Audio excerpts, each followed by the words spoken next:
Hello and welcome to another Sprues and Brews unboxing. Today we're looking at some new character kits for War of the Rohirrim for the Middle-earth strategy battle game. So yeah, the brand new War of the Rohirrim Battle for Edoras box is up for pre-order today. We've got multiple videos up on the site, unboxing of the big box itself and a deep dive into the new edition of the rules as well. But Games Workshop very kindly sent us some of the new Forge World characters that are up for pre-order alongside this box as well. These are, I believe, if I check my notes, £19 each. And we've got Frecca, Lord of the Westmarch, Lord Thorne of the Wold, who's like a traitor Rohan kind of leader, and then Helm Hammerhand, Wrath of the Hornburg. Oh, Wraith of the Hornburg, sorry. So yeah, these are the new resin characters coming out alongside the War of the Rohirrim box. Really nice ones too. So in this video what we're going to be doing is having a look at these sets, seeing how they go together, if they've got assembly instructions, which I don't think they do. And then in the second half of the video we'll be having a look at these built and painted and compare them to some of the other models in the range as well. So yeah, without further ado, shall we have a look at these? So let's have a look at Freca, Lord of the Westmarch 2. I believe this guy is in the trailer for War of the Rohirrim. I think he's the guy who gets punched by Helm Hammerhand. But yeah, really nice character. All these sculpts have been very nice for the Middle-earth stuff. So let's crack this open and have a look what we get inside. So only a few parts, so it doesn't look like it's too hard to build. There are some little parts, so just be careful. I notice something's just fallen off the sprue there. I'll just quickly see if there's any assembly instructions. Doesn't look like there is. Now, a lot of the recent Forge World kits, there hasn't been any assembly instructions, but honestly, this has only got a few parts, so I don't think it's going to be too difficult to put together. Really nicely sculpted though as ever. We've got a little trinket there that has come off the sprue, if the camera picks it up. So that's a little part to just watch on. And then we've got the legs of him there. Really nice looking models. And then Frecca himself. Now at the time of filming this I haven't got any profiles for these, so if I do get them before this video goes up we'll talk about those in the next section, but I assume these are all going to be in a supplement book, Armies of the Lord of the Rings, I suspect.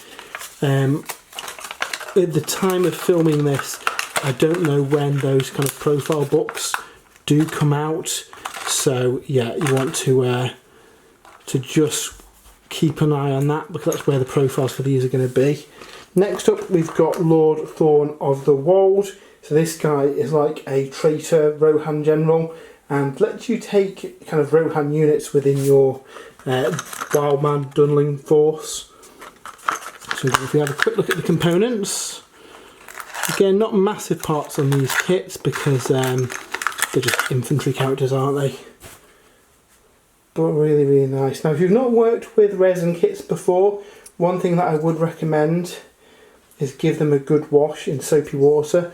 What you'll find, the release agent they use to pop the parts out of the mould, it can cause paint to kind of peel and not stick to it because obviously it's designed to pop the model out of the mould. So the best thing to do is get some soapy water and give them a good scrub in it before you build and paint them. And then that way you won't have any of that kind of oily residue on them. What you'll find is you can kind of run your finger over the model. If it feels a bit kind of like slick, it normally means that the paint's not going to stick great to it. So just a bit of washing up liquid in some hot water, give it a bit of a scrub, and then yeah, that'll be fine. That will kind of lift the release agent. So that is Lord Thorne of the Wold. And then the final character of the three is Helm Hammerhand himself. So if we open him up and have a look at him, again only a few parts in here, so it's not going to be too hard to build him. And again really nice sculpt to it though. If we have a look at his body and head here, really nice kit. So Jay's going to be building up the Rohan stuff for this box, and I'm going to be working on the evil side because, you know, that's my bag. So what we're planning on doing is having a battle report as well. What we'll probably have up today is something from the Battle of Edoras supplement book. If we do get profiles and points for these, we might stick in a normal kind of pitch battle as well, but keep an eye on the site for that. But what we're going to do now is jump to the future and have a look at the assembled and painted models. So we have managed to get a couple of these painted up. Jay's working on Helm Hammerhand, but I've managed to paint up the evil characters, and these are really, really nice sculpts. You know, forgeable models are often really, really nice, but I very much enjoyed painting these guys up. I've got quite a large Dunland army already, so I painted these to match the schema there with more kind of vibrant red cloaks compared to kind of how they've done them on the box art. But yeah, really happy with how they turned out.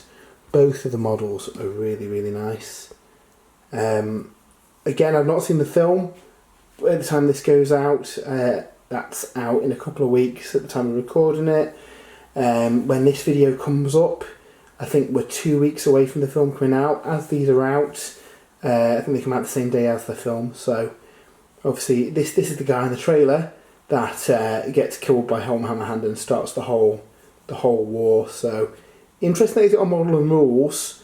Obviously we've not seen the rules yet, but whether there's like a historic list to represent kind of his forces before his son takes over or something, maybe. Or maybe there's flashbacks in the film, who knows. But yeah, at the time of recording this, we've not seen the film. The rules for these are going to be in the Armies of the Lord of the Rings book, which contains the profiles of all the stuff from the movies and the War of the Rohirrim. And then there's a separate book, Armies of the Hobbit, which contains all the profiles of the stuff like the Hobbit films. And then I believe next year there'll be a third book, which contains all the stuff from the film, from the books that didn't kind of happen in the films, and that's in addition to the legend stuff that's going to be on the website as well. So there's going to be a lot of rules content for Middle Earth, which is really, really cool to see. But yeah, I really enjoy painting these up. So we've got a load of Middle Earth content on the site today. We have our full unboxing of the Battle of Edoras, War of the Rohirrim box set. So we've got that on here. We've also got a full video that does a full deep dive into the new Middle Earth rulebook as well. And then if you'd rather read your content as well, we've got full write-ups of all of those over on spruesandbrews.com as well. So yeah, lots of ways of getting your content. If you have enjoyed the video, why not give us a follow, give the video a like, let us know what army you're going to be collecting for Middle Earth. And yeah, are you excited for the new edition of the game? Are you going to be starting a brand new force for it? And if you aren't, we do have a link to Element Games in the description as well. Anything you get through there goes towards kind of, we get a cut, which goes towards kind of paying for the cameras and the serving and all that kind of stuff. So always much appreciated. But yeah, I'm super looking forward to this new edition of the game. I can't wait to roll some dice. So yeah, please let us know if you're going to get involved too. But until next time, have a great weekend and we'll see you soon.